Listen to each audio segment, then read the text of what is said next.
Y eligieron esa, dijeron, esa está muy bien, con esa vamos. Y en ese momento la cartulina se cayó, se inclinó y se quedaron alargados. Y los cuatro Beatles dijeron, ¿se puede imprimir así? Portadas de álbumes que le parezcan más impresionantes o reseñables. Rumors de Fleetwood Mac, Bat Out of Hell. Bat Out of Hell es una gran portada.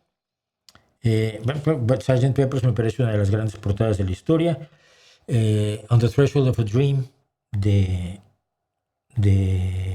Moody Blues me parece una de las mejores. Songs from the Woods. No me acuerdo cómo se llama el disco que trae The Old Rocker de Jethro Tull, pero si no, Songs from the Woods de Jethro Tull me parece una gran portada.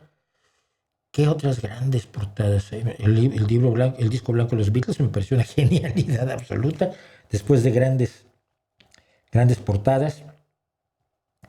Hay uno, no me acuerdo de cuál es el nombre del disco, pero donde Queen usó un dibujo de Frank Frazetta, una pintura del grandioso dibujante Frank Frazetta, ilustrador de ciencia ficción, de un robot que tiene una persona. En el original era un robot que a una persona, por lo visto, le había tocado con el dedo y le había despachurrado, le había asesinado sin querer, y está el robot mirando hacia arriba como diciendo, Dios mío, ¿qué he hecho?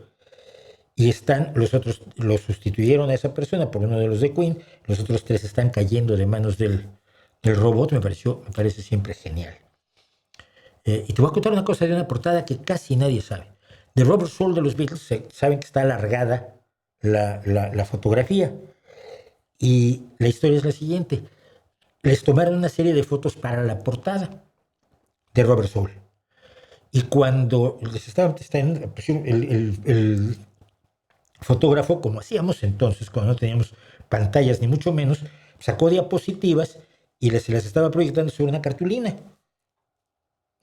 Las fotos que había tomado. Y eligieron esa, dijeron, esa está muy bien, con esa vamos. Y en ese momento la cartulina se cayó, se inclinó y se quedaron alargados. Y los cuatro Beatles dijeron, ¿se puede imprimir así? Y el fotógrafo dijo, sí, claro, solo inclino el papel en la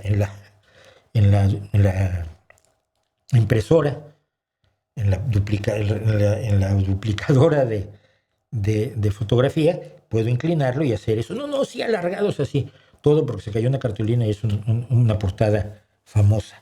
¿Qué otras? Tengo que recordar.